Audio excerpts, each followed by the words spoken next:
Hello everyone, welcome to replica world. आज हम लोग स्टार्ट करने वाले हैं क्लास 12 बायोलॉजी का chapter number 2 sexual reproduction in flowering plants.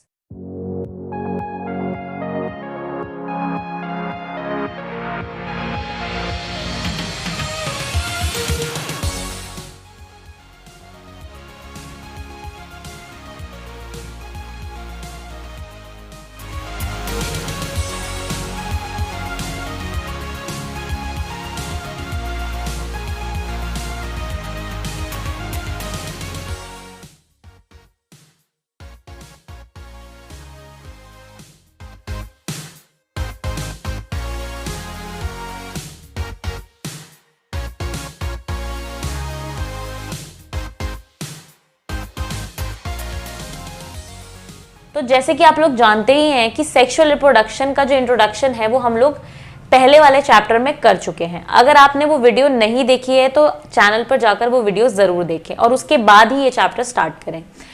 तो आज इस चैप्टर में हम लोग पढ़ने वाले हैं फ्लावरिंग प्लांट्स के बारे में कि किस तरीके से सेक्सुअल रिप्रोडक्शन उनमें होता है।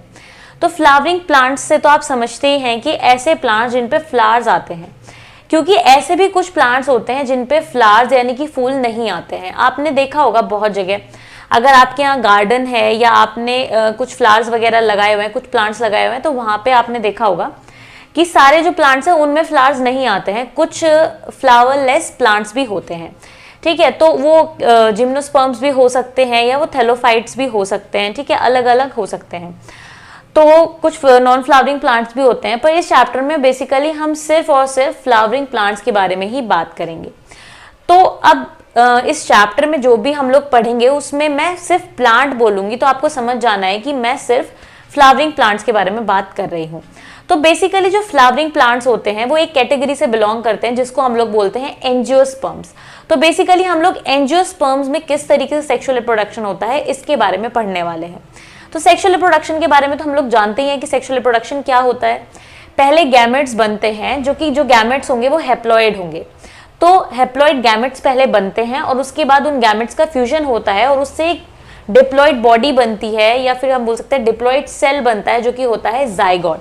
फिर जाइगोट फर्दर डेवलप होकर नया ऑर्गेनिज्म बनाता है। ठीक है, तो हम लोग अब स्टार्ट करते हैं sexual reproduction in flowering plant में। तो देखिए, जो सेक्सुअल रिप्रोडक्शन हम फ्लावरिंग प्लांट में पढ़ते हैं तो उसमें हमें एक इंपॉर्टेंट चीज और पता होनी चाहिए कि जो हमारा पूरा प्लांट होता है उसमें जो साइट होती है सेक्सुअल रिप्रोडक्शन की वो फ्लावर होता है, यानी फूल के अंदर ही सेक्सुअल रिप्रोडक्शन होता है। तो हम बोल सकते हैं कि साइट ऑफ सेक्सुअल रिप्रोडक्शन है हमारा फ्लावर। तो साइट ऑफ सेक्सुअल रिप्रोडक्शन हमारा फ्लावर होता है। ठीक है, ये बात हमें ध्यान रखनी है, यही इंपॉर्टेंट बात है इस चैप्टर की। ठीक है, तो फ्लावर हमारा साइट ऑफ सेक्सुअल रिप्रोडक्शन होता है। अब सवाल उठता है क्यों?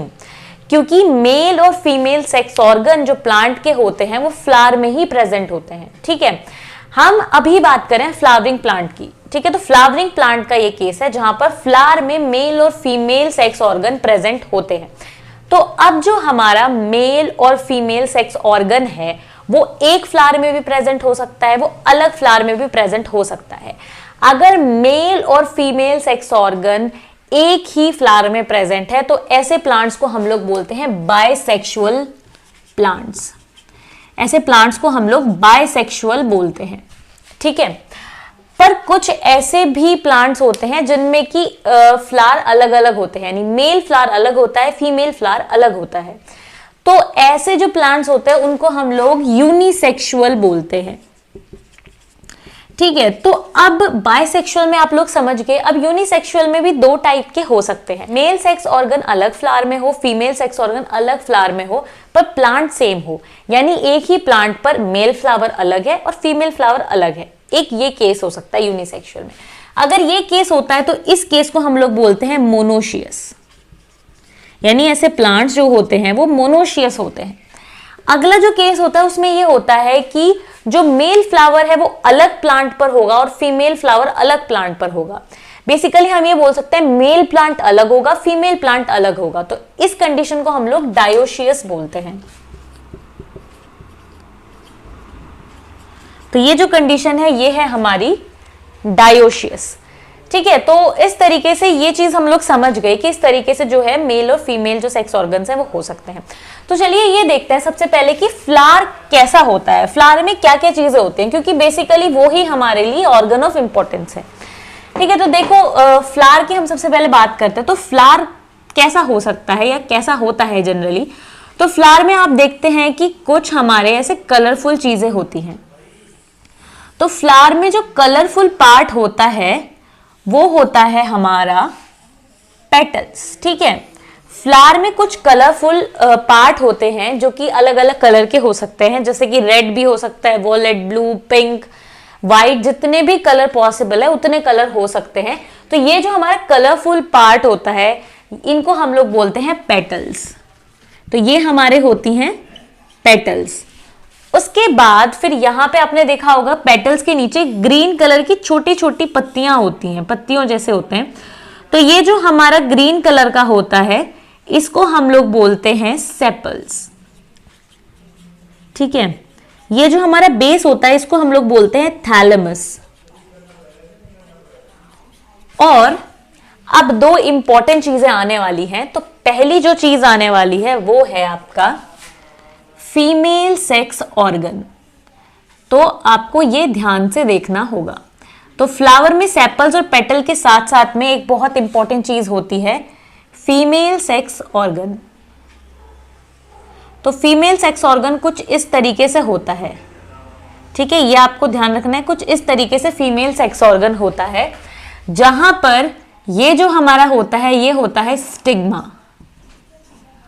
जो हमारा मिडिल पार्ट होता है ये हमारा होता है स्टाइल, और जो हमारा सबसे नीचे वाला पार्ट होता है it's very important, it is ovary. तो this is basically a female sex organ. तो ये जो हमारा फीमेल सेक्स ऑर्गन है फ्लावर का, इसको हम लोग बोलते हैं पिस्टल या इसको हम लोग बोलते हैं कार्पल। तो फीमेल सेक्स ऑर्गन जो होता है फ्लावर्स में या प्लांट्स में, उसको हम लोग दो नामों से जानते हैं। पहला नाम है पिस्टल और दूसरा नाम है कार्पल। दोनों में से आप इसको कुछ भी बुला सकते हैं, इधर पिस्टल और कार्पल। ठीक है, उसके बाद एक और इंपॉर्टेंट चीज आती है, वो आता है मेल सेक्स ऑर्गन। तो जो मेल सेक्स ऑर्गन होता है वो कुछ इस टाइप का होता है।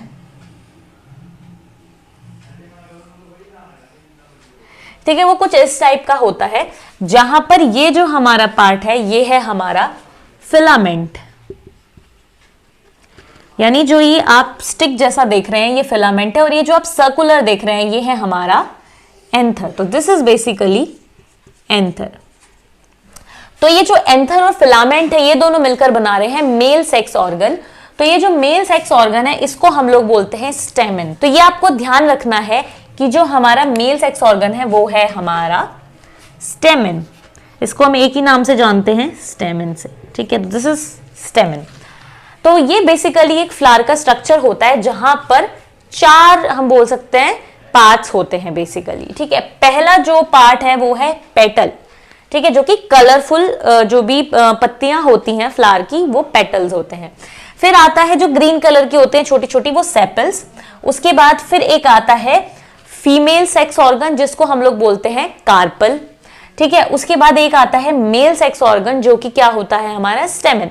तो चार चीजें इंपॉर्टेंट हैं, सेपल्स, पेटल्स, स्टेमन और कार्पल। ठीक है, ये चार चीजें इंपॉर्टेंट है। अब जनरली क्या देखा गया है कि जो मेल सेक्स ऑर्गन होते हैं वो बहुत सारे होते हैं, यानी नंबर उनके ज्यादा होते हैं फ्लावर में। अगर हम बात कर रहे हैं एक ऐसे फ्लावर की जहां पर मेल और फीमेल सेक्स ऑर्गन दोनों ही प्रेजेंट है, उस पर हम ज्यादातर कंडीशन हमें ये देखने को मिलती है कि जो हमारा मेल सेक्स ऑर्गन्स होते हैं वो बहुत सारे पाए जाते हैं, यानी नंबर्स उनके ज्यादा होते हैं, जबकि जो फीमेल सेक्स ऑर्गन होता है ज्यादातर एक होता है। पर इसका भी एक्सेप्शन है, एक्सेप्शंस बहुत सारे हैं। ठीक है, ऐसा भी हो सकता है कि जो हमारा फीमेल सेक्स ऑर्गन है यानी जो हमारा कार्पल है वो एक से ज्यादा प्रेजेंट हो कुछ भी सकता है। पर जनरल जो कंडीशन देखी गई है वो यही देखी गई है कि मेल सेक्स ऑर्गन यानी कि जो स्टेमन होते हैं वो ज्यादा होते हैं नंबर में। ठीक है, और जो कार्पल होता है वो जनरली एक ही होता है। तो आपने देखा होगा किसी भी फ्लावर को आप ऑब्जर्व करना, आपके घर में अगर आपने फ्लावर पॉट लगाया हुआ है, ठीक है, कोई फ्लावरिंग प्लांट है आपके पास, तो आप जाकर जरूर देखना उसको। जब आप उसको जाकर देखोगे तो आप देखोगे कि वहां पर आपको मेल वाला पार्ट तो इजीली दिख जाएगा आराम से। आपने देखा होगा कैसे स्टिक स्टिक निकली होती है, उनके ऊपर येलो येलो कलर का होता है ऊपर की तरफ, है ना, तो वो चीज मेल पार्ट होती है। ये भी आपको देखने को मिल जाएगा। अगर आपको फ्लावर के चारों वर्ल्स देखने हैं, यानी सेपल्स, पेटल्स और ये सब चीजें भी डिटेल में देखने हैं, मेल और फीमेल भी, तो सबसे अच्छा जो फ्लावर होगा इसके लिए वो होगा हिबिस्कस, जो कि कॉमनली देखने को भी मिल जाता है, आपको आसानी से मिल जाएगा और आप इसको अच्छे से देख पाएंगे चीजों को। तो हिबिस्कस, जिसको हिंदी में हम लोग गुड़हल बोलते हैं, रेड कलर का फ्लावर होता है, आप जानते होंगे, ठीक है, तो वो आप लेकर आना कहीं से भी और उसमें आप देखना इन सबको। तो उसमें बड़े बड़े पेटल्स होते हैं, है ना, रेड कलर के, और नीचे की तरफ सेपल्स भी होते हैं। आपको फिर पोलन भी बहुत अच्छी तरीके से देखने को आपको मिल जाएगा, बहुत ही सुंदर होता है, ठीक है। उसमें आपने देखा होगा रेड कलर की ऐसे करके स्टिक जैसा एक होता है, तो वो जो रेड कलर का होता है वो बेसिकली क्या है, फीमेल है, ठीक है, फीमेल क्या है, सेक्स ऑर्गन है। और उसके ऊपर आपने देखा वो ऊपर की तरफ क्या है, फिर पोलन्स भी लगे हुए हैं, सब येलो येलो कलर का भी होता है, तो वो मेल है, यानी कि मेल सेक्स ऑर्गन है। तो आप हिबिस्कस में देखोगे तो इनको अच्छी तरीके से आप लोग देख पाओगे, ठीक है। तो अब हम आगे चलते हैं और हम लोग मेल और फीमेल सेक्स ऑर्गन को अच्छी तरीके से समझते हैं। तो अब हम लोग बात करते हैं मेल सेक्स ऑर्गन के बारे में, यानी कि स्टेमन के बारे में। तो इस वीडियो में आज हम सिर्फ स्टेमन के बारे में डिटेल में पढ़ेंगे और किस तरीके से पोलन ग्रेन बनते हैं, कैसे मेल गैमेट बनता है, वो सब चीजें हम इसमें पढ़ेंगे, ठीक है। सबसे पहले हम लोग शुरुआत करते हैं स्टेमन से, कि स्टेमन क्या क्या उसमें पार्ट्स होते हैं और क्या क्या चीजें होती हैं। अगर हम स्टेमन को दिखाना चाहें तो हम बोल सकते हैं कि स्टेमन कुछ इस तरीके से होता है। सबसे पहले तो एक ऐसे ट्यूब लाइक स्ट्रक्चर होता है उसमें, ठीक है, एक ट्यूब लाइक स्ट्रक्चर होता है और उसके बाद इसमें एक सर्कुलर जैसा स्ट्रक्चर होता है, इस टाइप का एक स्ट्रक्चर इसमें होता है। तो ये बेसिकली स्ट्रक्चर है हमारा स्टेमन का, यानी कि मेल सेक्स ऑर्गन का। तो अब इसमें क्या क्या चीजें होते हैं देखते हैं। देखो, ये जो होता है इसको हम बोलते हैं फिलामेंट, ठीक है, ये जो होता है इसको हम लोग बोलते हैं एंथर। तो बेसिकली जो फिलामेंट होता है उसका मेन काम क्या होता है, एंथर को फ्लावर से कनेक्ट करने का काम होता है, ठीक है, और इसका कोई मेजर रोल नहीं है, सिर्फ इतना ही काम है कि ये फ्लावर से एंथर को अटैच करता है, ठीक है। तो ये थैलेमस से ऐसे जुड़ा रहता है, या किसी और डिफरेंट प्लेस से भी ये जुड़ा हुआ हो सकता है फ्लावर में, ठीक है। बेसिकली इसका काम अटैचमेंट का होता है। जो मेन हमारा इसमें आता है वो है एंथर, और यहाँ पर ही क्या होता है, पोलन ग्रेन्स बनते हैं, ठीक है, और यहाँ पर ही जो होता है मेल गैमेट्स होते हैं, ठीक है। तो ये जो एंथर है ये हमारे लिए सबसे ज्यादा इंपॉर्टेंट है, तो हम इसके बारे में ही बात करते हैं, ठीक है। तो जो हमारा एंथर होता है वो जनरली कैसा होता है, सर्कुलर होता है, मतलब आप इसको स्फेरिकल कह लीजिए, इसको सर्कुलर कह लीजिए, ओवल कह लीजिए, ठीक है, ये इस टाइप का होता है जनरली। तो आइए एंथर को समझते हैं, एंथर को हम डिटेल में देखते हैं। तो जो हमारा एंथर होता है वो जनरली इसी शेप का होता है और वो जनरली बायलोब्ड होता है, यानी जो हमारा एंथर होता है उसमें 2 लोब्स हो सकती हैं, ठीक है। इस तरीके से हम बना सकते हैं, एंथर जो है हमारा बायलोब्ड है, ठीक है। जो हमारा एंथर होता है ये बायलोब्ड होता है, इसमें 2 लोब्स होती हैं। वैसे तो कुछ प्लांट्स ऐसे भी होते हैं जिनके एंथर में सिर्फ एक ही लोब होती है, और इसी बेसिस पर ही प्लांट्स 2 टाइप के हो सकते हैं। एक हो सकता है मोनोथिकस प्लांट और एक हो सकते हैं डाइथिकस या बाइथिकस। मोनोथिकस प्लांट्स वो होते हैं जिनके एंथर में सिर्फ एक ही लोब होती है, और डाइथिकस वो प्लांट्स होते हैं जिनके एंथर में 2 लोब होती हैं। तो ज्यादातर जो प्लांट्स हमें देखने को मिलते हैं वो डाइथिकस वाले देखने को मिलते हैं। तो हम लोग इसमें डाइथिकस के बारे में ही डिस्कशन करेंगे, ठीक है। तो डाइथिकस एंथर क्या होता है कि उसमें 2 लोब्स होती हैं, यानी कि वो बायलोब्ड होता है। तो बेसिकली होता क्या है कि ये जो 2 लोब्स होती हैं ये सेपरेटेड ही होती हैं, आगे से ये लोग अलग होते हैं, मतलब जो ये 2 लोब्स हैं ये आगे से अलग होती हैं, इनमें सेपरेशन होता है। पर इन दोनों लोब्स को कनेक्ट करने का काम करता है एक टिश्यू जिसका नाम होता है कनेक्टिव। तो बेसिकली क्या होता है कि ये जो 2 लोब्स होती हैं इनके बीच में एक ग्रूव होती है आगे की तरफ, तो इसलिए ये अलग होती हैं आगे की तरफ से, पर पीछे की तरफ से एक कनेक्टिव की हेल्प से अटैच रहती हैं, ठीक है। तो ये एक कंडीशन होती है बायलोब्ड की। तो अब इसमें क्या होता है, जो हमारा एंथर है यही है site of pollen grain formation या फिर site of male gamete formation, ठीक है। अब पोलन ग्रेन और मेल गैमेट में क्या फर्क है, क्या ये सेम है, ये चीज हम लोग आगे पढ़ने वाले हैं, ठीक है। तो बेसिकली क्या होता है, ये जो हमारा एंथर है ये बायलोब्ड है, तो अगर हम इसको खोल कर देखें, ठीक है, इसका टीएस देखें, इसका एलएस देखें, ठीक है, तो बेसिकली इसका स्ट्रक्चर कुछ इस तरीके से होता है।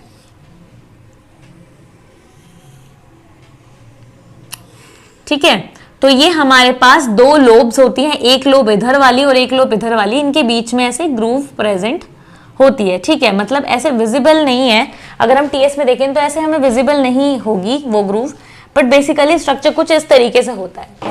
तो ये जो हमारा एंथर होता है, इसमें दो लोब्स होती हैं, तो हम इस साइड को हम एक इमेजिनरी लाइन इसमें ऐसे ड्रॉ कर लेते हैं। ठीक है, तो ये जो हमारा ये वाली साइड है, ये हमारी एक लोब है और ये जो है हमारी ये दूसरी लोब है। ठीक है, तो हर एक लोब में दो माइक्रोस्पोरेंजिया होते हैं। ठीक है, हर एक लोब में दो माइक्रोस्पोरेंजिया होते हैं और वो एज पर होते हैं। एक माइक्रोस्पोरेंजिया इधर होगा, एक इधर होगा, और ऐसे ही दूसरी लोब में एक इधर होगा और एक इधर होगा। ठीक है, तो हम ये कह सकते हैं कि एक एंथर में 4 कॉर्नर्स पर 4 माइक्रोस्पोरेंजिया होते हैं। इसलिए ही इस कंडीशन को, जहां पर इस टाइप की कंडीशन हो, इसको हम लोग टेट्रास्पोरेंजिएट कंडीशन बोल सकते हैं। ठीक है, दिस इज टेट्रास्पोरेंजिएट। हम इस एंथर को बोल सकते हैं टेट्रास्पोरेंजिएट। ठीक है, टेट्रास्पोरेंजिएट है एंथर। ठीक है, तो ये जो हमारे कोने पर प्रेजेंट है ये है माइक्रोस्पोरेंजिया। और अब माइक्रोस्पोरेंजिया क्या है? माइक्रोस्पोरेंजिया एक ऐसी जगह है जहां पर कि माइक्रोस्पोरोजेनेसिस होता है, यानी कि पोलन ग्रेन फॉर्मेशन होता है। ठीक है, तो माइक्रोस्पोरेंजिया एक ऐसी जगह है जहां पर कि पोलन ग्रेन का फॉर्मेशन होता है। तो ये भी चीज हम डिटेल में पढ़ेंगे कि माइक्रोस्पोरेंजिया में क्या क्या चीजें होती हैं। ठीक है, वो हम लोग अच्छी तरीके से पढ़ेंगे। तो बेसिकली हमें बस ये जानना जरूरी है कि जो एक कॉमन एंथर होता है वहां पर बेसिकली ये कंडीशन पाई जाती है जहां पर कि कॉर्नर्स पर 4 हमारे माइक्रोस्पोरेंजिया पाए जाते हैं, इसलिए इस कंडीशन को हम टेट्रास्पोरेंजिएट बोलते हैं। ठीक है, तो ये हुई हमारी एंथर की बात। ठीक है, अब हम लोग चलते हैं जो हमारा मेन फोकस है, जो हमें मेन बात करनी है वो करनी है पोलन ग्रेन फॉर्मेशन के बारे में। ठीक है, पोलन ग्रेन कैसे बनेंगे, कि हमारा मेन टारगेट है कि मेल सेक्स ऑर्गन से मेल गैमेट के बारे में पता करना, कि मेल गैमेट कैसे बनता है, कैसे रिलीज होता है, कैसे जाता है फीमेल तक। ये हमारे लिए मेन टारगेट है क्योंकि हम लोग रिप्रोडक्शन पढ़ रहे हैं। ठीक है, तो हम लोग करेंगे इस पर फोकस, यानी कि माइक्रोस्पोरेंजिया पर फोकस। तो अब हम लोग बात करते हैं माइक्रोस्पोरेंजिया के बारे में। तो जैसे कि मैंने आपको बताया था कि माइक्रोस्पोरेंजिया क्या होते हैं। माइक्रोस्पोरेंजिया होते हैं site of microspore formation, right.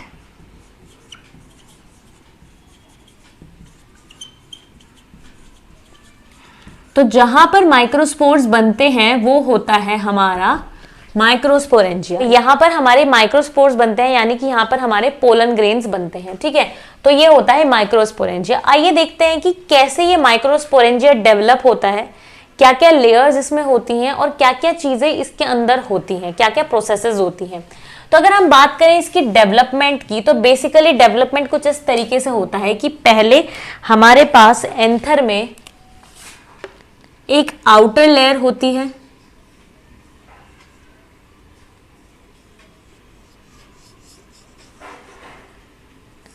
ये आउटर लेयर जो होती है सेल्स ही होते हैं, यानी मतलब कि ये सेलुलर लेयर होती है, ये जो हमारी आउटर लेयर होती है। ठीक है, उसके बाद जो अंदर वाले सेल्स होते हैं वो बिल्कुल एक जैसे होते हैं, यानी कि यूनिफॉर्म होते हैं, एक ही जैसे होते हैं बिल्कुल, उसमें कोई डिफरेंस नहीं होता, ना ही शेप में, ना साइज में, ना ही फंक्शन में। स्टार्टिंग की मैं ये बात कर रही हूँ कि स्टार्टिंग में ऐसा होता है। ठीक है, तो ये जो एक तरीके के सेल्स होते हैं अंदर वाले, इसको हम लोग बोलते हैं primordia. This is called primordia. तो ये है हमारे प्राइमोर्डिया। अब ये जो हमारे प्राइमोर्डिया है ये हमारा एक ग्राउंड सब्सटेंस बनाएंगे, या हम बोल सकते हैं ग्राउंड सेल्स यही होंगे। ठीक है, उसके बाद यहां पर फिर डेवलप होते हैं इसकी, हम बोल सकते हैं कि ये जो हमारा एक स्ट्रक्चर है एंथर का, इसमें हर एक कॉर्नर पे, यानी कि इसके 4 कॉर्नर होंगे और हर एक कॉर्नर पे आर्चीस्पोरियम सेल्स आएंगे। ठीक है, तो आर्चीस्पोरियम आ जाएंगे हर एक कॉर्नर पे, और साथ में जो ये आउटर लेयर है ये एपिडर्मिस बन जाएगी। ठीक है, तो जो आउटर लेयर है वो हो जाएगी, जो आउटर लेयर है वो हो जाएगी हमारी एपिडर्मिस। तो आउटर लेयर है हमारी एपिडर्मिस।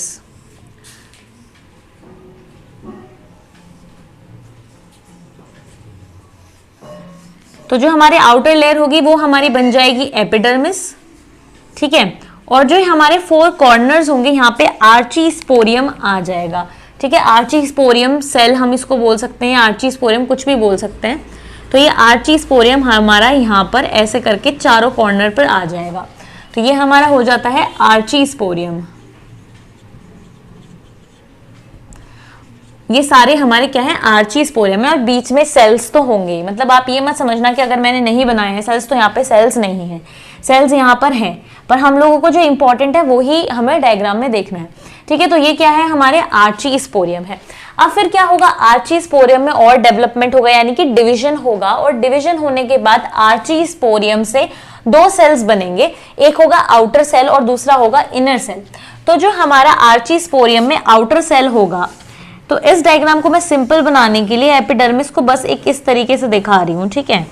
तो ये जो हमारा आर्चीस्पोरियम्स होंगे, यानी कि चारों आर्चीस्पोरियम होंगे, फिर ये डिवाइड होंगे और इसमें 2 सेल्स बन जाएंगे, एक आउटर और एक इनर, ठीक है। तो जो हमारा आउटर सेल होगा, जो हर जगह यानी चारों में जो आउटर सेल होगा वो होगा हमारा पेराइटल सेल, और जो हमारा इनर सेल होगा वो होगा हमारा स्पोरोजिनस सेल।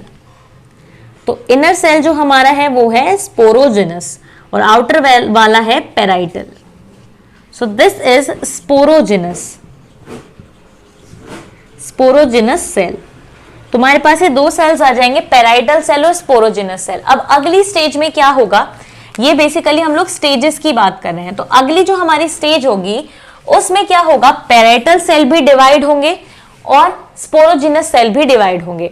अब जो पेराइटल सेल्स डिवाइड होकर बहुत सारी लेयर्स बना लेंगे, ठीक है, बहुत सारी लेयर्स बन जाएंगे, स्पोरोजिनस सेल्स भी डिवाइड होते रहेंगे और यहां पर बनेंगे माइक्रोस्पोर मदर सेल, ठीक है। तो पेराइटल सेल की अगर हम बात करें पहले, तो जो हमारा पेराइटल सेल होगा वो डिफरेंट लेयर्स बना लेगा डिवाइड होकर, ठीक है। तो इससे क्या होगा, डिफरेंट लेयर्स बन जाएंगी पेराइटल सेल से।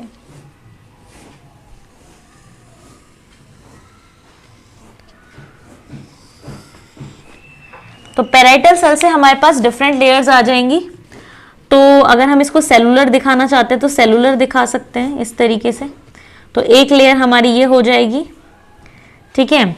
उसी तरीके से फिर 2-3 लेयर्स और हो जाएंगी, यहाँ पर डिवीजन होकर ये सेल्स अलग अलग लेयर्स बन जाएंगी यहाँ पर, ठीक है। तो ये बेसिकली क्या होगा, पेराइटल सेल की वजह से होगा। अब जो ये स्पोरोजिनस सेल है ये भी डिवाइड करेंगे, ठीक है, ये भी बहुत सारे बन जाएंगे ना, ये डिवीजन कर जाएंगे और यहां पर फिर ये बन जाएंगे माइक्रोस्पोर मदर सेल्स। तो ये हमारे बन जाएंगे माइक्रोस्पोर मदर सेल्स।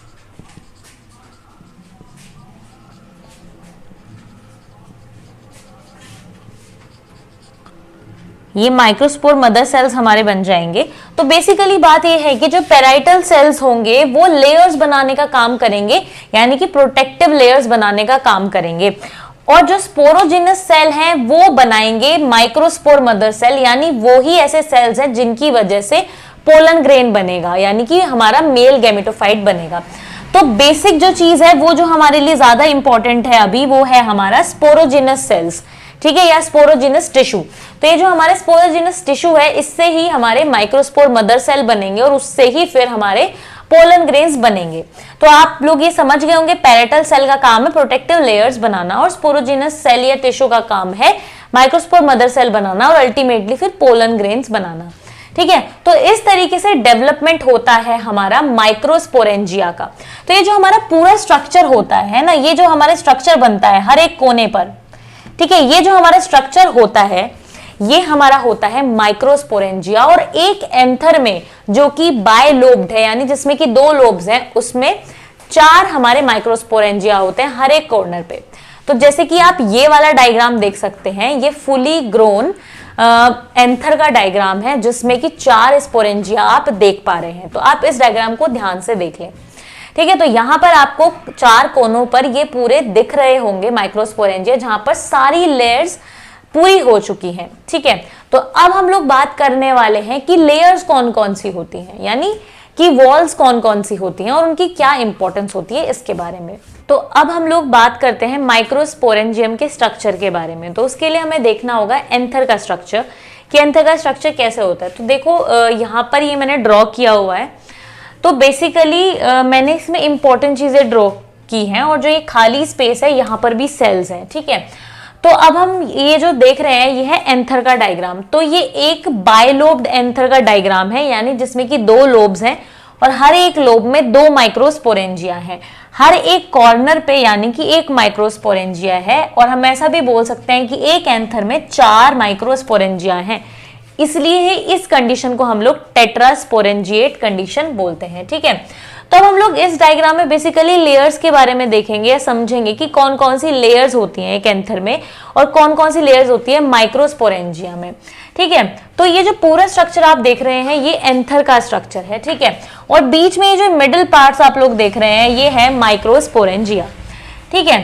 तो ये जो सबसे ऊपर वाली आप लेयर देख रहे हैं रेड लेयर, ये एक कॉमन लेयर होती है, यानी ये सारे एंथर में पाई जाएगी।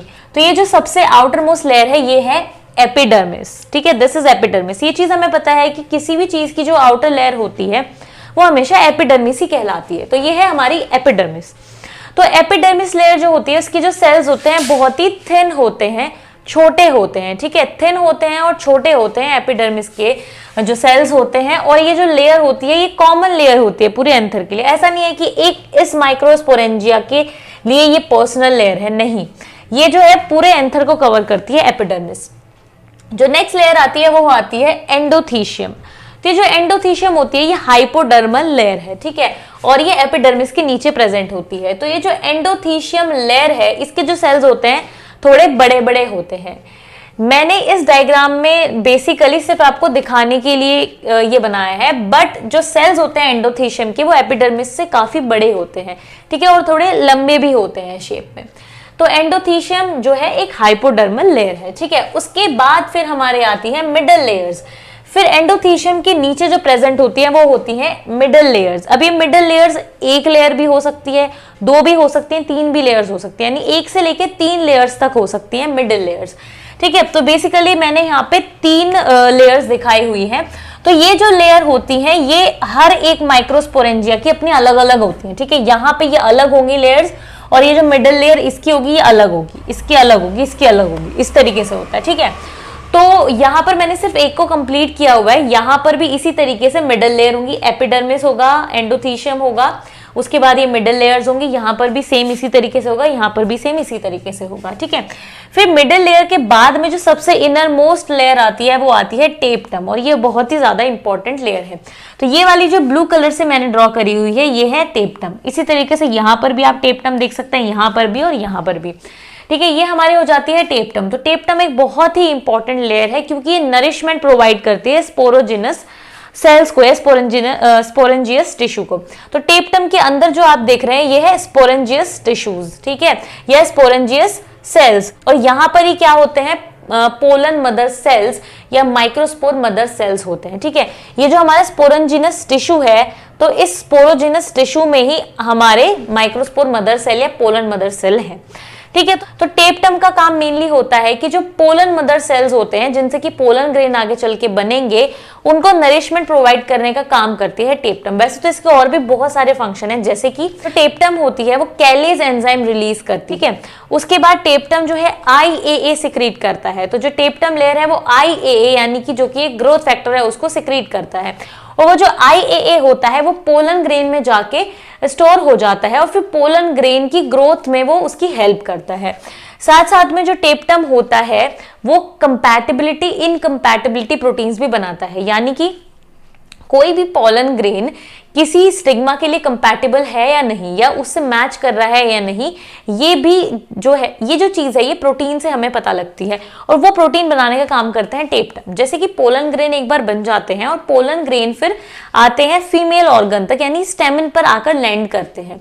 तो जरूरी नहीं है कि वो पोलन ग्रेन सही स्टेमन पे आके लैंड करे, क्योंकि पोलिनेशन किस तरीके से होता है, यानी जो पोलन ग्रेन्स होते हैं वो कैसे एक जगह से दूसरी जगह ट्रांसफर होते हैं, या तो इंसेक्ट की हेल्प से वो ट्रांसफर होते हैं। जब इंसेक्ट जो है फ्लावर पर बैठता है तो उसके पैरों पर वो पोलन ग्रेन्स लग जाते हैं, और फिर जब वो दूसरे प्लांट पे जाके बैठता है तो वो पोलन ग्रेन वहां पर ट्रांसफर हो जाते हैं, या फिर एयर की हेल्प से।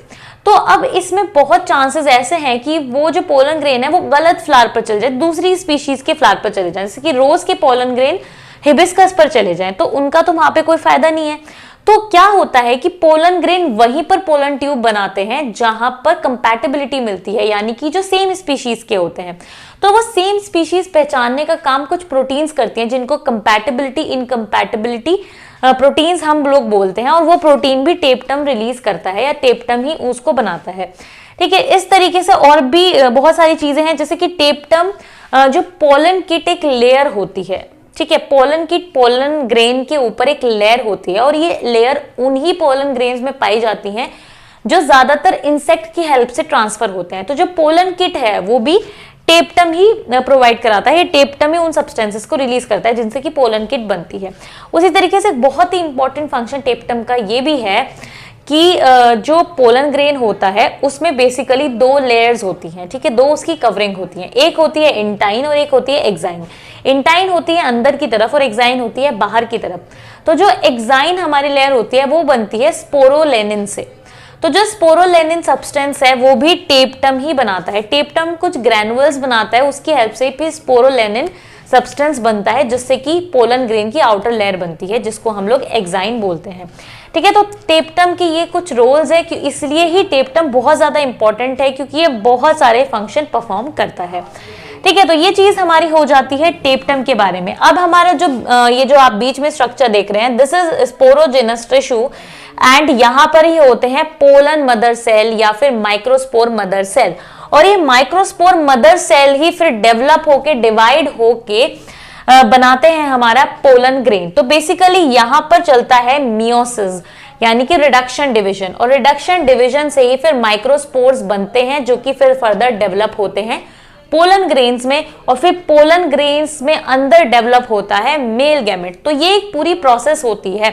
अभी हो सकता है ये आपको चीज कॉम्प्लेक्स लग रही हो कि एक तो माइक्रोस्पोर, फिर माइक्रोस्पोर मदर सेल और फिर पोलन ग्रेन, इनमें डिफरेंस क्या है, क्या क्या चीजें होती हैं, ये हम लोग धीरे धीरे पढ़ेंगे तो आप आसानी से इस चीज को समझ जाएंगे। ठीक है, तो अब हम लोग देखते हैं कि किस तरीके से पोलन ग्रेन्स बनते हैं। ठीक है, ये आप लोग स्ट्रक्चर समझ गए, एक ये स्ट्रक्चर आप समझ गए जहां पर कि पोलन ग्रेन्स बनते हैं। ठीक है, अब हम लोग समझेंगे कि पोलन ग्रेन कैसे बनते हैं, माइक्रोस्पोर मदर सेल क्या होता है, ठीक है, प्रोसेस किस तरीके से होती है, अब हम इसमें ये समझेंगे। तो अब हम लोग बात करते हैं कि किस तरीके से पोलन ग्रेन्स बनते हैं या फिर किस तरीके से माइक्रोस्पोर्स बनते हैं, इसके बारे में हम लोग बात करते हैं। ठीक है, तो देखो सबसे पहले हमें ये चीज पता है कि हमारे पास एक ऐसी जगह है जहां पर कि पोलन ग्रेन्स बनते हैं, उस जगह का नाम होता है माइक्रोस्पोरेंजिया, और माइक्रोस्पोरेंजिया में भी पर्टिकुलर जिस जगह पर वो बनते हैं वो है स्पोरोजिनस सेल्स। तो स्पोरोजिनस हमारे पास सेल्स होते हैं, और स्पोरोजिनस सेल्स से हमारे पास फिर पोलन ग्रेन्स आते हैं। तो किस तरीके से आते हैं ये हम लोग देखते हैं। तो स्पोरोजिनस सेल्स जो होते हैं वो डिवाइड होते हैं, स्पोरोजिनस सेल्स डिवाइड होकर बनाते हैं माइक्रोस्पोर मदर सेल।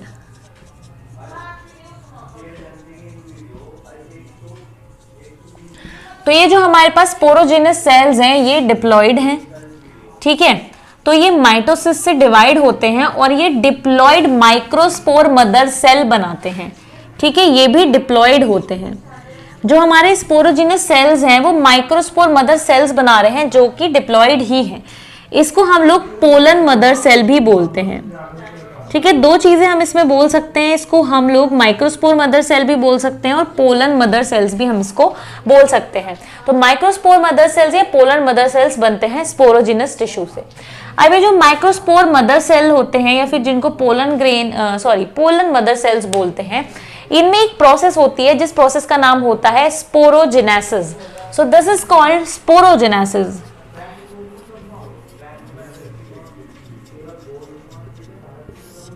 तो ये जो हमारा स्पोरोजेनेसिस प्रोसेस है, स्पोरोजेनेसिस प्रोसेस होती है माइक्रोस्पोर मदर सेल में, और फिर उससे हमारे बनते हैं माइक्रोस्पोर। तो हम लोग ये बोल सकते हैं, हम इसको थोड़ा मतलब शॉर्ट में लिखते हैं ताकि आप लोग इसको समझ पाए कि सबसे पहले हमारे पास स्पोरोजिनस सेल्स हैं, और स्पोरोजिनस सेल से फिर हमारे पास बन रहे हैं पोलन मदर सेल, या माइक्रोस्पोर मदर सेल, आप इसको कुछ भी बोल सकते हैं, मैंने यहाँ पे लिख दिया है पोलन मदर सेल। ठीक है, पोलन मदर सेल बोलते हैं, यहाँ पे 2n हम लिखते चलेंगे ताकि हमें इसकी कंडीशन पता लगती रहे। ठीक है, तो पोलन मदर सेल से फिर हमारे पास बनते हैं माइक्रोस्पोर्स।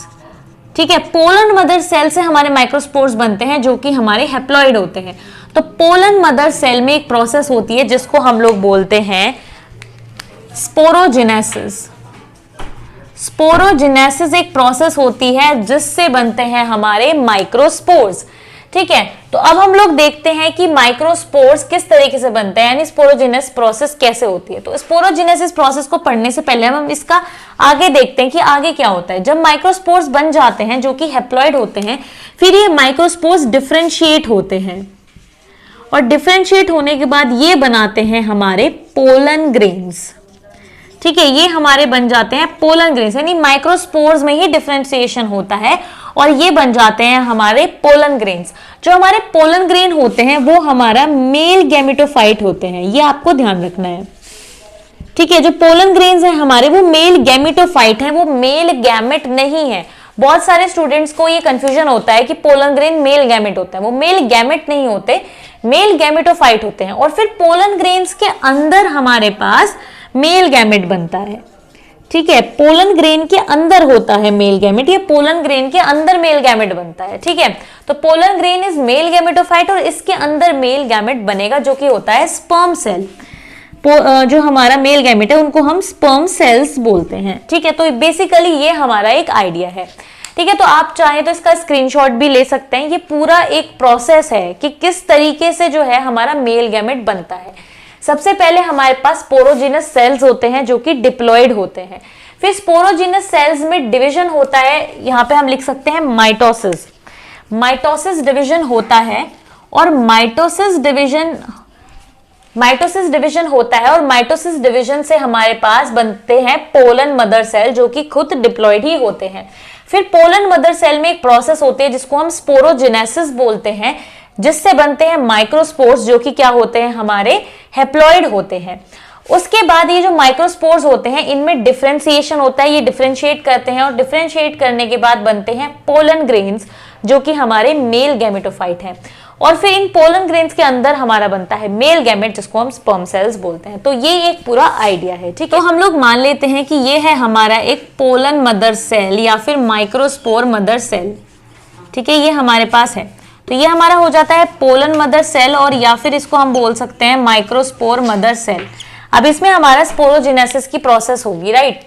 तो स्पोरोजेनेसिस प्रोसेस दो टाइप से हो सकती है या दो तरीके उसके हो सकते हैं। पहला तरीका होता है हमारा साइमल्टेनियस और दूसरा तरीका हमारा होता है सक्सेसिव। तो दो तरीके हो सकते हैं, एक हो सकता है साइमल्टेनियस और एक हो सकता है सक्सेसिव। साइमल्टेनियस जैसे कि हमें पता चलता है कि एक साथ जो चीज होती है वो साइमल्टेनियस होता है और सक्सेसिव जो कि एक के बाद एक होता है। तो बेसिकली इसमें क्या होगा, सबसे पहले यहाँ पर स्पिंडल फॉर्मेशन होगा क्योंकि जो स्पोरोजेनेसिस है उसमें क्या होता है, उसमें मियोसिस हो रही है। तो मियोसिस होगी यानी कि डिविजन होगा।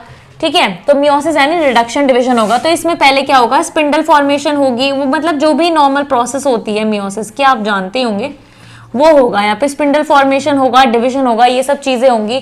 जो मतलब क्रोमोसोम जो है वो डिप्लॉयड कंडीशन से हैप्लॉयड कंडीशन में जाएंगे और जो हमारा रिजल्टेंट होगा वो ये होगा कि हमें 4 सेल्स मिल जाएंगे, यानी 4 माइक्रोस्पोर्स हमें मिल जाएंगे। यहाँ पे माइक्रोस्पोर्स हमें यहाँ पे 4 मिल जाएंगे। ये 3 मैंने आपको इसलिए दिखाया है क्योंकि एक पीछे की साइड है। ठीक है, ये इसी तरीके का अरेंजमेंट होता है, ये है 4 ही। ठीक है, तो 4 हमें यहाँ पर माइक्रोस्पोर्स मिल जाएंगे। ठीक है, 4 माइक्रोस्पोर्स हमें मिल जाएंगे। फिर एक तरीका होता है सक्सेसिव पैटर्न या सक्सेसिव मेथड, जहां पर क्या होता है कि ये जो सेल्स होंगे ये बेसिकली पहले ही 2 में डिवाइड हो जाएंगे, इस तरीके से होगा। ठीक है, 2 में डिवाइड हो जाएंगे और इनमें सेपरेटली ही स्पिंडल फॉर्मेशन होगा। ठीक है, और फिर ये क्या होता है, 4 में डिवाइड हो जाएंगे, यानी फिर ये 4 बन जाएंगे। रिजल्टेंट हमारा क्या होगा, 4 बन जाएंगे। लास्ट में इसमें भी हमें, इस पैटर्न में भी हमें 4 माइक्रोस्पोर्स मिलेंगे। ठीक है, ऊपर वाले में भी हमें 4 माइक्रोस्पोर्स मिले थे और नीचे वाले में भी हमें 4 माइक्रोस्पोर्स मिले थे।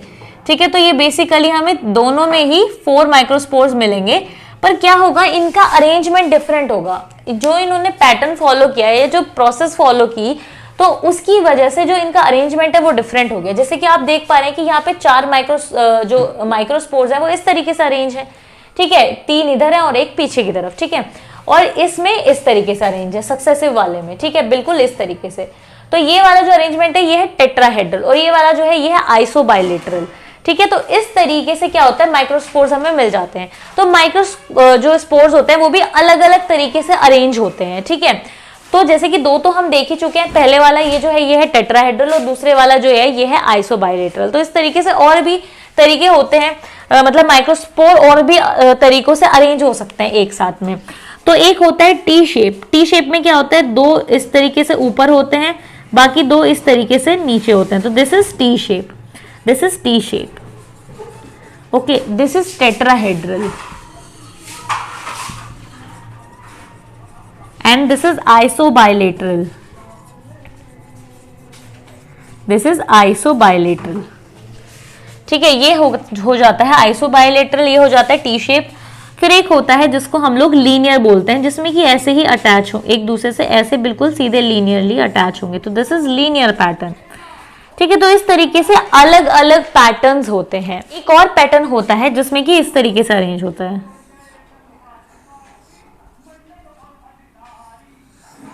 एक पीछे की तरफ होगा माइक्रोस्पोर, ये वाला पैटर्न होता है, ठीक है। तो ये बेसिकली अलग अलग पैटर्न है, ये लीनियर पैटर्न है, ठीक है। तो जो माइक्रोस्पोर्स होते हैं वो कुछ अलग अलग पैटर्न्स में होते हैं, ठीक है। एक टेट्राहेड्रल हो सकता है, आइसोबाइलेटरल हो सकता है, ये इतने तरीके के 5 तरीके के अरेंजमेंट हो सकते हैं। तो पहले शुरुआत में क्या होता है, माइक्रोस्पोर्स जो होते हैं बिल्कुल एक साथ होते हैं, ठीक है, अलग अलग नहीं होते, बिल्कुल एक साथ होते हैं माइक्रोस्पोर्स। फिर क्या होता है कि जो माइक्रोस्पोर मदर सेल की जो वॉल्स थी ऊपर वाली, वो फिर डीजनरेट होना शुरू हो जाती है, और फिर ये जो माइक्रोस्पोर्स होते हैं ये भी अंदर डिफरेंशिएट होना शुरू हो जाते हैं। ये डिफरेंशिएट होना शुरू होते हैं और ये बना लेते हैं पोलन ग्रेन, और बाहर की जो लेयर हो जाती है वो हो जाती है डीजनरेट। तो फिर ये जो पोलन ग्रेन्स होते हैं ये एक दूसरे से अलग हो जाते हैं। कई बार क्या होता है कि ये पोलन ग्रेन्स अलग नहीं होते हैं, कुछ स्पीशीज में अलग नहीं होते हैं, तो उन कंडीशन में ये लोग कंपाउंड पोलन्स बना के रखते हैं। और कुछ स्पीशीज होती हैं जैसे कि मिल्कवीड या फिर ऑर्किड्स और मिल्कवीड्स जो होते हैं उनमें ये एक साथ ही रहते हैं, अलग नहीं होते हैं, ठीक है। तो फिर ये एक स्ट्रक्चर बना के रखते हैं जिसको हम पोलोनियम बोलते हैं, जहाँ पे कि जो चारों पोलन ग्रेन्स हैं वो एक साथ ही होंगे, ठीक है। तो ये बात आप समझ गए कि माइक्रोस्पोर्स बनने के बाद इनमें डिफरेंशिएशन होगा, तो इससे ये पोलन बन जाएंगे, यानी पोलन ग्रेन्स बन जाएंगे, और जो आउटर लेयर होगी वो मोस्ट ऑफ द केसेस में जो है डीजनरेट हो जाएगी, जिससे कि अलग हो जाएंगे, ठीक है। तो बाद में फिर क्या कंडीशन आती है कि जब ये जो माइक्रोस्पोर मदर सेल्स होते हैं ये सब क्या होते हैं, डीजनरेट हो जाते हैं इनके आउटर लेयर, तो पोलन्स फ्री हो जाते हैं। फिर जो हमारे एंथर होता है उसमें जो ये 2 लोब्स होती है ना, फिर में कोई हम ये बोल सकते हैं कि अलग अलग माइक्रोस्पोरेंजिया नहीं रहेंगे। एक लोब में एक लोब होगी जिसमें पूरे पोलन ग्रेन्स भरे हुए होंगे, दूसरी जो लोब होगी उसमें भी पूरी तरीके से पोलन ग्रेन्स भरे हुए होंगे, ठीक है।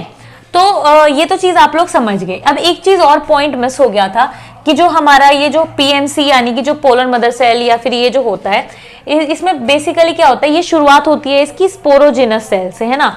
तो स्पोरोजिनस सेल्स पहले तो एक दूसरे के साथ होते हैं अच्छी तरीके से, ठीक है।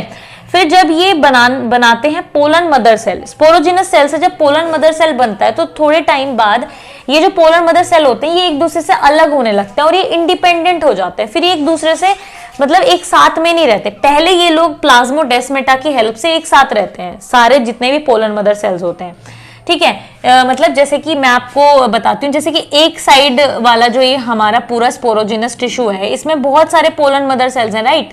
ये चीज हम लोग देख चुके हैं। तो पहले ये लोग प्लाज्मोडेस्माटा से एक दूसरे से अटैच रहते हैं, सारे जितने भी पोलन मदर सेल्स होते हैं या माइक्रोस्पोर मदर सेल्स होते हैं एक दूसरे से अटैच रहते हैं। फिर जो इनका प्लाज्मोडेस्माटा होता है वो घुल जाता है या फिर कह सकते हैं कि वो हट जाता है, और उसके बाद ये सारे जो पोलर मदर सेल होते हैं अलग हो जाते हैं, इंडिपेंडेंट हो जाते हैं। और इंडिपेंडेंट होने के बाद फिर इनमें स्पोरोजेनेसिस प्रोसेस होती है जिससे कि माइक्रोस्पोर्स बनते हैं, और माइक्रोस्पोर डिफरेंशिएट होकर बनाते हैं पोलन ग्रेन्स। तो this is all about how it is formed, ठीक है। अब हम लोग देखेंगे कि पोलन ग्रेन क्या होता है, उसमें कौन कौन सी लेयर्स होती हैं, उनका क्या काम होता है, और पोलन ग्रेन में किस तरीके से मेल गैमेट बनता है, ठीक है, और फिर वो मेल गैमेट किस तरीके से फीमेल गैमेट के पास पहुंचता है, ये चीज हम अब आगे पढ़ेंगे। अब हम लोग बात करते हैं पोलन ग्रेन के बारे में। तो पोलन ग्रेन जो है, जैसे कि मैंने आपको बताया था, मेल गैमेटोफाइट होता है। तो हम लोग देखते हैं कि पोलन ग्रेन किस तरीके से दिखता है, क्या उसका स्ट्रक्चर होता है। तो पोलन ग्रेन अलग अलग टाइप का उसका स्ट्रक्चर हो सकता है, पर जो मेन चीजें होती हैं वो सेम होती हैं।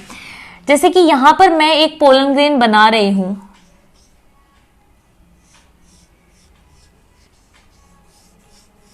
ठीक है। तो ये जो आप पोलन ग्रेन देख रहे हैं ये कुछ इस टाइप का है। तो ये जो आप ब्लू कलर से देख रहे हैं ये है इसकी आउटर लेयर और ये है इसकी एक्साइन। तो जो आउटर लेयर होती है वो होती है एक्साइन, फिर एक इनर लेयर होती है वो होती है इंटाइन। तो यहां पर जो एक्साइन है, जो पोलन ग्रेन मैंने बनाया है, इसका जो एक्साइन है वो थोड़ा स्पाइनी है।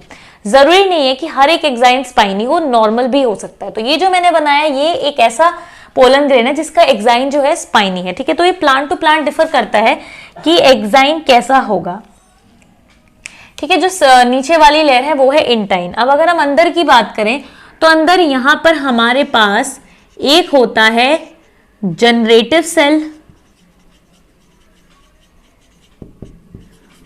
और एक होता है हमारे पास वेजिटेटिव सेल।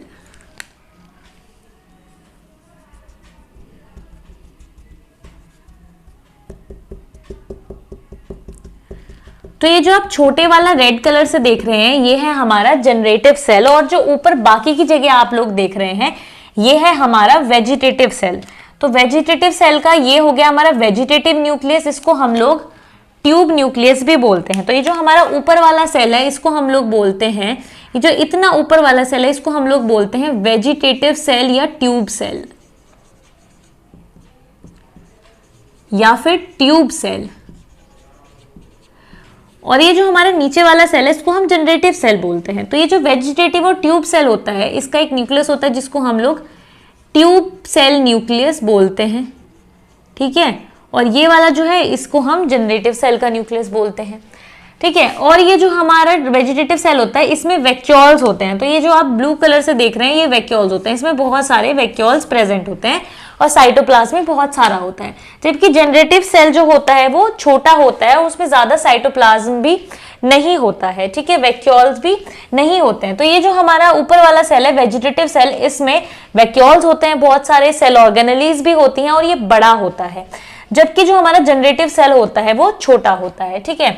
अब यहाँ पर कुछ स्पेस ऐसी भी होती है जहां पर कोई भी लेयर नहीं होती है, तो इसको हम लोग बोलते हैं फुरो या जर्मिनल फुरो या फिर जर्मिनल पोर, ठीक है। तो जर्मिनल पोर्स होते हैं, ये जो खाली जगह होती है जहां पर की कोई लेयर नहीं होती है ये होती है जर्मिनल फुरो या फिर हम इसको जर्मिनल पोर बोलते हैं, ठीक है, या फिर पोर। तो अभी जर्मिनल फुरो और या फिर जर्मिनल पोर्स जो हैं ये कितने भी हो सकते हैं, एक भी हो सकते हैं, दो भी हो सकते हैं, तीन भी हो सकते हैं, तीन से ज्यादा भी हो सकते हैं।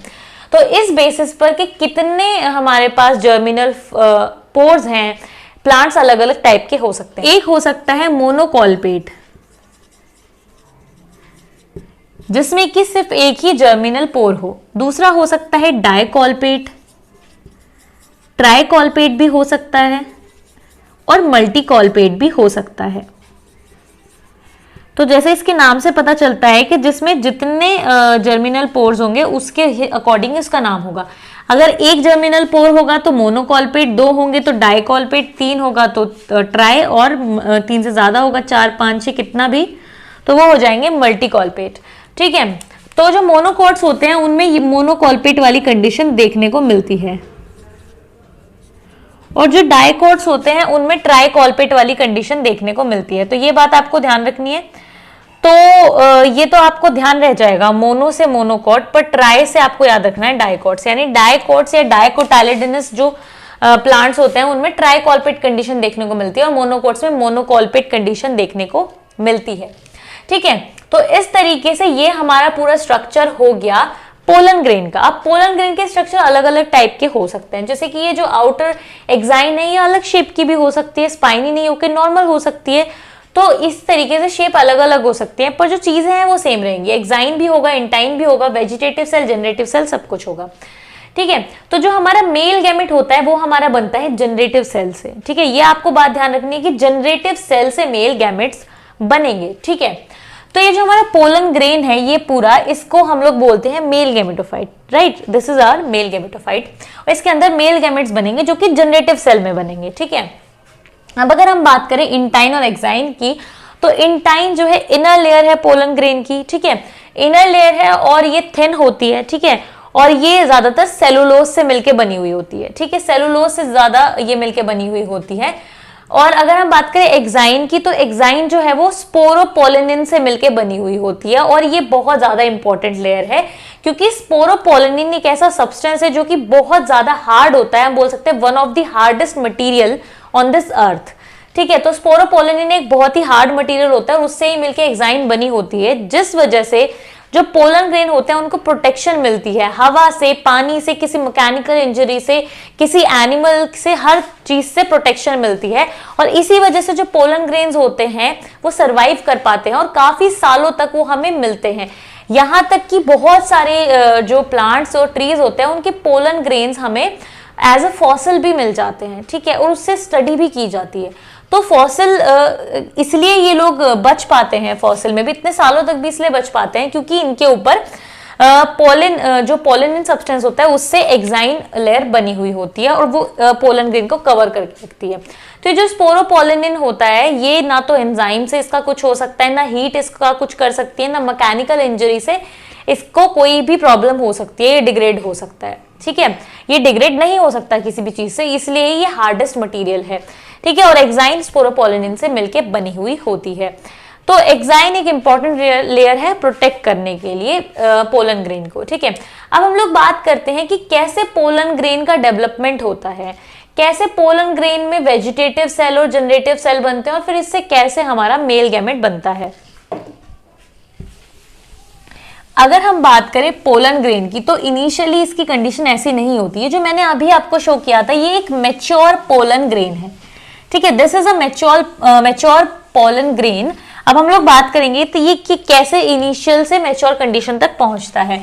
तो हम लोग ले लेते हैं एक पोलन ग्रेन। ठीक है, बेसिकली पोलन ग्रेन कुछ इस तरीके से होता है जिसमें कि 2 लेयर्स होती हैं। ठीक है, और सेंटर में इसका एक न्यूक्लियस होता है। तो this is a pollen grain, जिसमें कि हमारे पास ये जो ऊपर वाली लेयर है ये है एक्साइन और नीचे वाली लेयर जो है ये है इंटाइन, और ये हमारा इसके अंदर है न्यूक्लियस।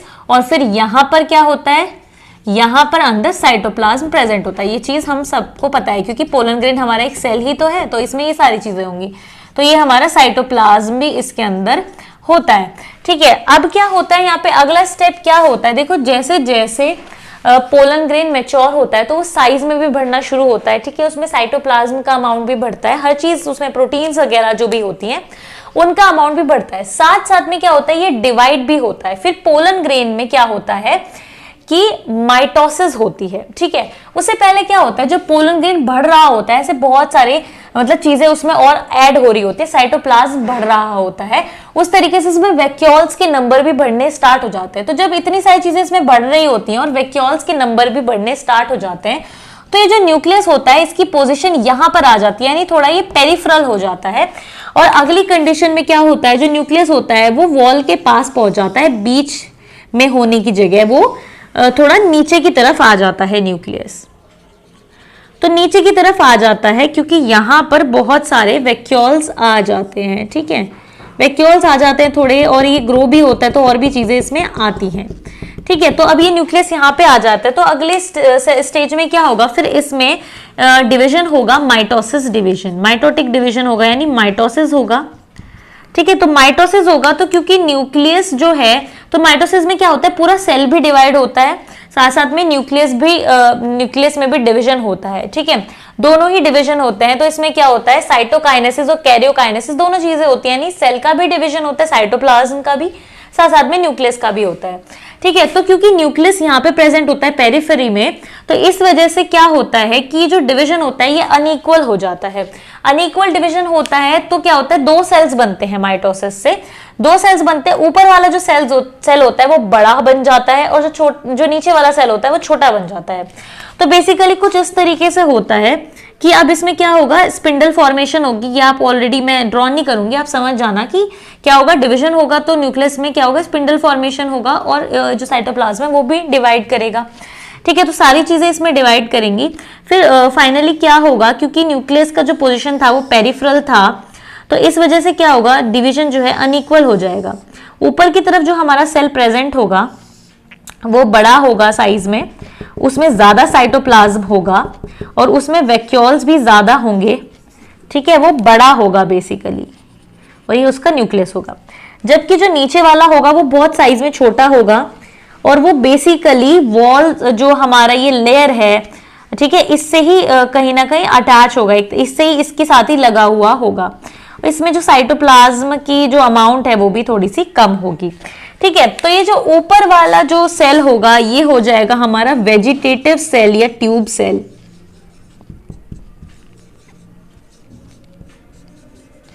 और ये जो हमारा नीचे वाला सेल होगा ये होगा हमारा जनरेटिव सेल, राइट। ओके, तो ऊपर वाला होगा वेजिटेटिव सेल या ट्यूब सेल और दूसरा होगा जनरेटिव सेल। तो इनिशियली क्या होगा, ये इस कंडीशन में प्रेजेंट होगा और इसमें अपनी एक लेयर होगी। जनरेटिव सेल में एक सेपरेशन होगा जनरेटिव और वेजिटेटिव सेल के बीच में, और फिर यहाँ पर भी क्या होगा, एक कैलोस की लेयर बनना स्टार्ट हो जाएगी। एक कैलोस की लेयर बन जाएगी जिससे कि ये जो हमारा जनरेटिव सेल है ये हमारी जो ये आउटर ये जो हमारी लेयर है इससे भी सेपरेट हो जाएगा कैलोस की वजह से। ये जो प्लाज्मा लेमा है इससे भी सेपरेट हो जाएगा कैलोस की वजह से। ठीक है, फिर धीरे धीरे क्या होगा, ये जो सेपरेशन है जनरेटिव सेल का और वेजिटेटिव सेल का ये खत्म हो जाएगा और फिर ये जो वेजिटेटिव सेल है इसी में ही जनरेटिव सेल फ्लोट करेगा, यानी जनरेटिव सेल वेजिटेटिव सेल में ही फिर फ्लोट कर रहा होगा। ठीक है, अगली कंडीशन ये होगी। तो अब ये जो हमारा पूरा बेसिक एक स्ट्रक्चर आ गया है जहां पर कि एक वेजिटेटिव सेल है और एक जनरेटिव सेल है, इसको हम लोग टू सेल स्टेज बोलते हैं या टू सेल्ड स्टेज बोलते हैं। तो ये जो टू सेल्ड स्टेज होती है यही एक मैच्योर पोलन ग्रेन है। This is a mature pollen grain. तो ज्यादातर स्पीशीज में बेसिकली 60% ऑफ प्लांट स्पीशीज में कंडीशन ये होती है मैच्योर पोलन ग्रेन की, यानी जब पोलन ग्रेन मैच्योर होता है तो उस टाइम वहां पर टू सेल्स होते हैं। ठीक है, तो 60% ऑफ प्लांट्स में जो मैच्योर पोलन ग्रेन होता है वो टू सेल्ड होता है।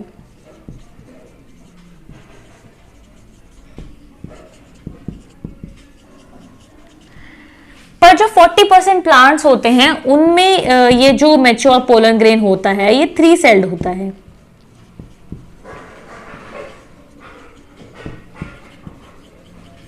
ठीक है, अब आप सोचेंगे थ्री सेल्ड मतलब तीसरा सेल कौन सा है।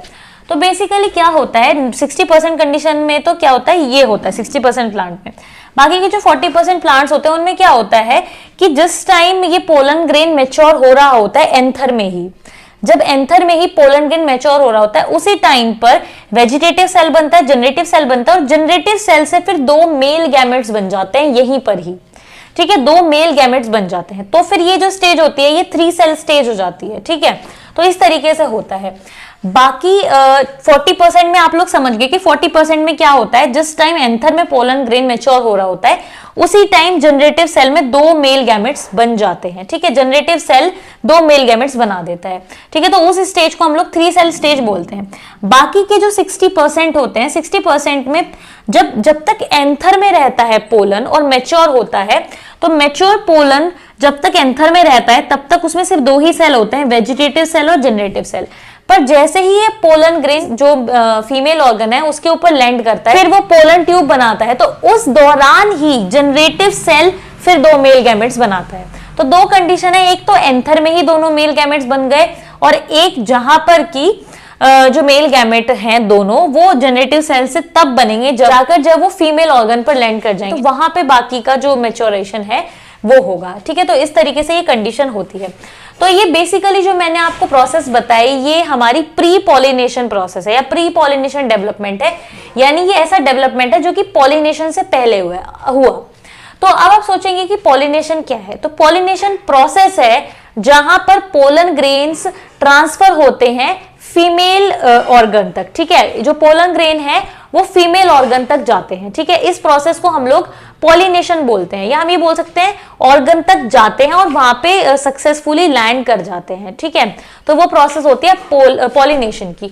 तो पॉलिनेशन जो है वो उसकी डिफरेंट एजेंसीज होते हैं, जैसे कि वो विंड की हेल्प से हो सकता है, यानी एयर की हेल्प से हो सकता है पॉलिनेशन। साथ में जो पॉलिनेशन है वो इंसेक्ट की हेल्प से भी हो सकता है। जैसे इंसेक्ट जो है वो फ्लावर पे आके बैठेंगे और उनके पैरों पे फिर क्या होगा, वो पोलन्स चिपक जाएंगे। फिर जब दूसरे फ्लावर पे जाके बैठेंगे तो वो पोलन्स वहां पे ट्रांसफर हो जाएंगे। तो एक ये तरीका है, ठीक है। ऐसे प्लांट्स जहां पर इंसेक्ट पॉलिनेशन कराने का काम करते हैं, ऐसे प्लांट्स को हम लोग एंटमोफिलस प्लांट्स बोलते हैं, ठीक है। These are called entomophilous. और ये जो एंटमोफिलस प्लांट्स, इन प्लांट्स को नहीं, इन पोलन ग्रेन्स को हम लोग एंटमोफिलस पोलन ग्रेन बोलते हैं, जो कि इंसेक्ट की हेल्प से ट्रांसफर होते हैं, जिनकी हेल्प से पॉलिनेशन होता है। तो ये जो एंटमोफिलस पोलन ग्रेन्स होते हैं, इन पर एक आउटर लेयर होती है जिसको हम लोग पोलन किट बोलते हैं। तो ये बात आपको ध्यान रखनी है, इनके ऊपर एक आउटर लेयर होती है जिसको हम लोग पोलन किट बोलते हैं। एक इंपॉर्टेंट पॉइंट ये था कि जो हम लोगों से स्किप हो गया था कि जो पोलन ग्रेन होते हैं वो उनका जो साइज होता है बेसिकली 25 से 50 माइक्रोमीटर तक हो सकता है, और जो कलर है इसका वो डिफरेंट हो सकते हैं, येलो होते हैं वैसे जनरली, ठीक है। उसके बाद जो शेप है वो डिफरेंट हो सकते हैं, इसके बारे में हम लोग बात कर चुके। तो जो हमने डेवलपमेंट पढ़ा ये था हमारा प्री पॉलिनेशन डेवलपमेंट। उसके बाद जब एक बार पोलन ग्रेन स्टिग्मा तक पहुंच जाता है, ठीक है, जो हमारा फीमेल ऑर्गन होता है उसमें जो हमारा पार्ट होता है स्टिग्मा, वहां पर जब पहुंच जाते हैं वहां पर जो डेवलपमेंट होता है वो होता है पोस्ट पॉलिनेशन डेवलपमेंट। तो पोस्ट पॉलिनेशन डेवलपमेंट में क्या चीज होती है कि जो सबसे पहले क्या होता है कि जो ये हमें चीज पता ही है कि हमारा क्या हो गया, फीमेल ऑर्गन हो गया, जिसमें कि ये हमारे पार्ट्स होते हैं, ठीक है। तो जो हमारे सबसे ऊपर वाला पार्ट है ये हमारा है स्टिग्मा, ठीक है। दिस इज आवर स्टिग्मा, और ये हमारा हो जाता है स्टाइल, और फिर ये हमारा हो जाता है ओवरी, ठीक है। तो इस तरीके से होता है। तो स्टिग्मा पर आके पोलन ग्रेन्स लैंड कर जाते हैं, ठीक है। तो पोलन ग्रेन्स मान लो कि हमने ग्रीन कलर से बना दिए पोलन ग्रेन्स, तो पोलन ग्रेन आके यहाँ पे ऐसे करके लैंड कर जाते हैं, ठीक है। तो जैसे ही पोलन ग्रेन लैंड करते हैं तो फिर काम शुरू होता है वेजिटेटिव सेल का, ठीक है। वेजिटेटिव सेल बनाता है पोलन ट्यूब, ठीक है। वेजिटेटिव सेल को इसलिए ही हम ट्यूब सेल भी बोल रहे थे क्योंकि ये अब बनाएगा पोलन ट्यूब। तो बेसिकली अगर हम इसको देखना चाहें, मैं इसको रब कर देती हूँ, ठीक है। तो बेसिकली अगर हम इसको देखना चाहें तो पोलन ग्रेन का हमें पता था पोलन ग्रेन क्या है, ठीक है। हमें पता है पोलन ग्रेन कैसा दिखता है, हमें ये चीज पता है कि पोलन ग्रेन की एक तो आउटर लेयर है जो कि है हमारी एक्साइन, ठीक है, और एक इनर लेयर है जो कि हमारी इंटाइन। तो हम मान लेते हैं ये इसकी इनर लेयर है और ये हमारा एक पोलन ग्रेन हो गया, ठीक है। तो पोलन ग्रेन में हमें ये चीज पता है कि एक तो हमारा ये सेल है और एक हमारा ये वाला सेल है, ठीक है।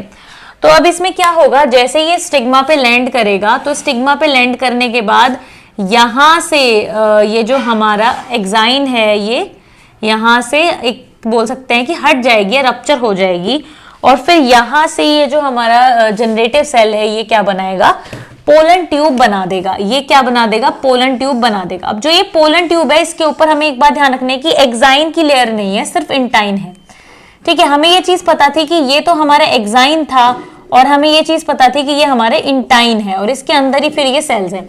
तो जब पोलन ट्यूब बनती है तो हमें ध्यान रखना है कि उसके ऊपर सिर्फ इंटाइन की लेयर है, एक्साइन अब नहीं रहा है, ठीक है। तो अब क्या होगा, जैसे ये पोलन ट्यूब बन जाएगी तो अब पोलन ट्यूब जो बनेगी तो वो बन रही है हमारी वेजिटेटिव सेल से। तो वेजिटेटिव सेल जो है उसके अंदर बहुत सारी चीजें प्रेजेंट होती है, तो एक एंजाइम भी उसके अंदर प्रेजेंट होता है जो कि काम करता है हाइड्रोलिसिस करने का। तो जैसे कि हमें चीज पता है कि फीमेल ऑर्गन हमारा होता है स्टिग्मा, स्टाइल, ओवरी, ठीक है। तो ये जो पोलन ट्यूब बन रही है हमारी, मान लेते हैं कि ये हमारा जो है पोलन है, तो ये जो पोलन ट्यूब हमारी बन रही है अब ये स्टाइल की हेल्प से नीचे जाएगी और फिर स्टाइल की हेल्प से नीचे जाके ये फिर फाइनली फीमेल ऑर्गन तक जाती है और फिर यहाँ पर पोलन ट्यूब मेल गैमेट को छोड़ देती है, ठीक है। यहाँ पर बेसिकली फीमेल गैमेट होता है, ठीक है, और फिर ये पोलन ट्यूब की हेल्प से मेल गैमेट यहाँ तक आता है, ये चीज हमें पता है, ठीक है। तो तो फिर कई बार क्या होता है, जो स्टाइल होता है ये खाली भी हो सकता है, इसमें कोई सेल्स नहीं होते, कई बार ऐसा हो सकता है इसमें सेल्स हो सकते हैं। तो फिर यहाँ पर जो हमारा वेजिटेटिव सेल होता है, जो ये ट्यूब बनती है पोलन ट्यूब, इसके अंदर एक एंजाइम प्रेजेंट होता है जो कि हाइड्रोलिसिस कर देता है इन सेल्स की। इन सेल्स को, जो स्टाइल के सेल्स होंगे, इनको हटा देता है, जिससे कि एक पैसेज या फिर एक जगह बन जाती है पोलन ट्यूब को आगे जाने के लिए। फिर इस तरीके से पोलन ट्यूब धीरे धीरे आगे बढ़ रही होती है और साथ में पोलन ट्यूब में जितना भी ये सब्सटेंस होता है ये सब पोलन ट्यूब में आगे की तरफ आ जाता है, यानी कि जो ट्यूब सेल का न्यूक्लियस है वो भी आगे की तरफ आ जाएगा और जो ये हमारा जनरेटिव सेल है इसका न्यूक्लियस भी आगे की तरफ आ जाएगा, यानी ये जनरेटिव सेल भी आगे की तरफ आ जाएगा और ये जो ट्यूब सेल है न्यूक्लियस है इसका भी ये भी आ जाएगा। अब इसी टाइम पे क्या होगा, जो ये हमारा जनरेटिव सेल है ये 2 मेल गैमेट्स बना देगा, ठीक है। तो अगली स्टेज में क्या होगा, मैं यहीं पे शो कर देती हूँ कि यहाँ पे क्या होगा, फिर इस जनरेटिव सेल से 2 मेल गैमेट्स हमारे बन जाएंगे। तो ये जो मेल गैमेट्स होते हैं इनको हम लोग बोलते हैं स्पर्म सेल्स। तो ये स्पर्म सेल्स बन जाएंगे, ठीक है। उसके बाद फिर क्या होगा, ये जो ट्यूब न्यूक्लियस है ये तो डीजनरेट हो जाएगा और फिर ये जो पोलन ट्यूब है इसकी हेल्प से जो मेल गैमेट्स हैं वो फाइनली पहुंच जाएंगे फीमेल गैमेटोफाइट तक, यानी एम्ब्रियो सैक तक पहुंच जाएंगे ये दोनों मेल गैमेट्स और फिर अंदर जाके फर्टिलाइजेशन कर देंगे, जिसको हम आगे अगले लेक्चर्स में पढ़ेंगे, ठीक है। तो इस तरीके से होता है। अगर अब हम बात करें कि एक जो मेल हमारा गैमेट है, यानी जो हमारे स्पर्म सेल्स हैं वो कैसे होते हैं, तो जो स्पर्म सेल्स होते हैं उनमें एक बड़ा सा न्यूक्लियस होता है, ठीक है। अगर हम एक स्पर्म सेल को या एक मेल गैमेट को दिखाना चाहें तो हम बोल सकते हैं कि ये जो हमारे स्पर्म सेल या मेल गैमेट होते हैं 2 होंगे ये, ठीक है।